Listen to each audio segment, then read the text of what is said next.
Lance Mechanics here, and I'm going to just try talking slow for once. If you're new to the channel, I talk about automotive related issues and other things related in the automotive industry. So right now, what is going on with engines and transmissions in the used market? Things are just so out of hand. What happened to the days where you could spend $1,500 and get a good used engine or transmission or whatever else you needed for a vehicle, and you could throw it into these old beaters and get it on the road? Those days are gone. So what's led us to that? Let's find out. So it's been my experience lately dealing with the scrapyards is they want to sell you a complete unit. They don't want to part this out. Don't get me wrong, parting these things out are extremely profitable. A throttle body could be $1,000. These new pulse width modulated alternators could be thousands. Compressor, your turbo on the back, that could be a couple grand.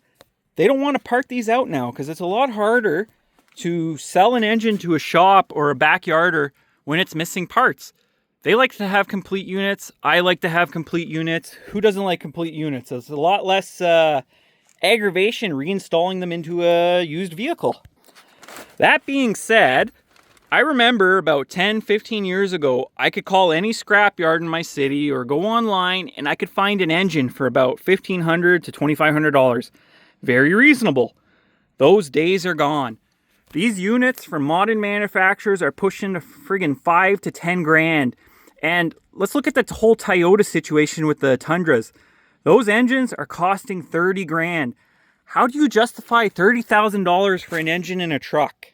It's astronomical. It's 1/3 or half the price of the vehicle. So when these things are coming out of warranty and you're going to start seeing them in the scrapyard, how does anybody have that much capital if they want to fix a Toyota Tundra to replace the engine out of warranty? It's impossible. We're just at the point in vehicles in the repair industry where things have tipped too far to the manufacturer's favor. So you're thinking to yourself, well, if it's a $30,000 engine, aren't they laughing? No, what's happening is because things are so expensive to replace and repair, you're forced to buy a new or you're forced to finance. So the dealers win, the manufacturers win, the people who can't afford to fix their vehicle lose. We're all on the losing side now. And this video started when I bought that BMW X5. I'm a mechanic. I didn't thoroughly research it enough. I knew the engines were problematic. I just didn't realize how much of a shortage there was going to be in the aftermarket world or how sought after these N55s were going to be. I made a mistake. So in Ontario, Canada, absolute nightmare to find these engines. Used, I was finding units with like 2,000 or 220,000 or 250 kilometers Canadian. And I'm like, there's no way. I'd have to put a rebuild kit in this bottom end on top of what they're asking. I couldn't find an engine cheaper than 5,000 Canadian. That's a lot of money to come up with up front, especially when most Canadians are living paycheck to paycheck. I'm doing well, and even then, I am not willing to put that much capital into one little project. I'd rather save that money or invest it. That's the way things are. And just to give you guys an idea, the best province in Canada is doing as well as the worst state in the US. That's how things are here right now. It's a great video if you ever watch it on YouTube. So I don't think this is a Canadian issue only, because a lot of Canadians will source the engines from the States, so there's a shortage there too. So what is going on? What happened to the days of $1,500 to $2,500 engine swaps in a vehicle? I don't know. I was smack dab in the industry and I didn't see this change happen so quick. I was still in the private garage in 2019 and I was still doing engine swaps. I may not have seen all the bills or the paperwork, but I remember doing an engine swap and a transmission on a 2018 Ford. This was a company vehicle, it had like 500,000 on. They wanted an engine. I think the bill was only 7 grand after labor and supplies. And so what happened? Is it COVID that drove up the prices? Greedy business owners? Does everybody have their hand in the pot now? And that's what's going on. I was just blown away at the way things have gone. And like my 1.5 liter turbo engine in my Honda, my 2022, that could be an issue down the road. It is a poor block design. I don't mind throwing head gaskets at it. Like I could do them in like 4 hours. It's not a boasting thing. It's just I'm so familiar with Hondas. The 3.5 liters, they had a piston ring recall. I could re-ring all 6 cylinders and have that engine back together and running in one shift. It's not a speed thing. I'm just so comfortable with them. And Honda is very good at rebuilding engines. It's one of the brands that are, instead of R&R the whole block. I remember when I started at Hyundai back in 2013, and the whole Teflon coated piston knocking started. And at first it was slow, and then by the end of it, I'm like, holy cow, it was a short block in engines. I could have probably gotten it to 2 blocks a day. That would have been pushing it, but super simple, and I'm very familiar with those two. But we were replacing the whole rotating assembly, and I really wanted to measure and pull them apart and see what was really going on, but they said just replace the whole rotating assembly. I'm like, okay, could have just been pistons we had to replace. Who knows? Anyways, we're in this culture of where we replace complete assembled units now instead of actually diving into the issue. I've for years loved to rip apart modules and ECMs and stuff, and a lot of the time you could still visually see where something failed, like a driver burned out on an injector or coil or something like that. You could see a burn mark, and I always thought to myself, not the Lewis Rossman here, how easy it is to repair this stuff. We have strayed so far in the repairs industry and just general consumerism where it's easier just to repair something.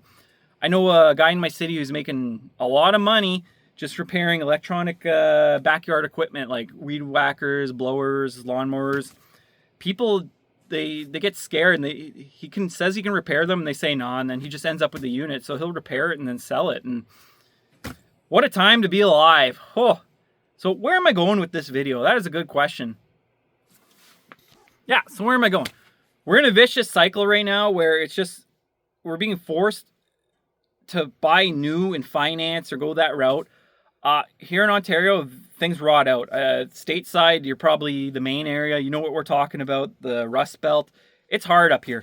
And with our laws in Ontario, it's pretty hard to get a car certified once it's rotted. It's impossible. They want you to put OEM repair panels on by a professional. So no one's going to pay that kind of money because the paint and body industry is so heavily regulated by environmental that these things, paint used to be able to put on the shelf for years and years. They got a shelf life now and they don't last long. So they have to spray it really quick. And that drives up the cost of everything. Everything is just going so far out of reach of the normal person. It's becoming frustrating. You see like Eastwood and all those other companies, they're trying to come up with economical solutions, and that's great. Same with the Rust-Oleum. Just everybody's trying to make it better for the DIYer, the home gamer, make things easier. And it's not. I don't know what the solution is. I am still very, very, you should repair it and repair it and repair it kind of thing. Yes, I'm driving a new vehicle, but I like that security because I do a lot of road tripping. When you're driving across Canada, sometimes it's just nice to be able to stop at any Honda and get your damn car fixed. I could do it either way. But where do we go? I think things have just gone way too out of control. I miss the days where I could find a Cavalier, fix it up for $500 and drive it. Those days are gone. Here in Ontario, people want $5,000 to $10,000 for an 05 Chevy with rotten out rocker panels in a box. And that's the cheapest ones you can find. Things are weird. Things are very weird in the repair industry, especially aftermarket. Where do we go? So if you're in the States side, I'm kind of curious what's going on. So I spent time in Alberta and I seen the vehicles weren't rotten, but they still needed a lot of work. You could see square body Chevys parked in fields. I've seen cars I've never seen on the road in friggin' 10 years in Ontario. I've seen Sebrings. I've seen Cavaliers. I saw old Jeep Liberties. Those things are very hard to find here, even in southern Ontario. So wherever you are in the world, post what you're going through, because it seems like Ontario might be the worst place to live when it comes to vehicles. As a car guy, I've thought moving to Arizona. Like, I just like to be around cars, and out here, there's nothing. Everything's rotten. I've seen 5-year-old cars that still had vehicle warranty from the dealer, and they were rotten. And some of it's to blame on the owner, but this place is tough on things. So, post in the comments what you think. Made it this far in the video. Hey, have a good day.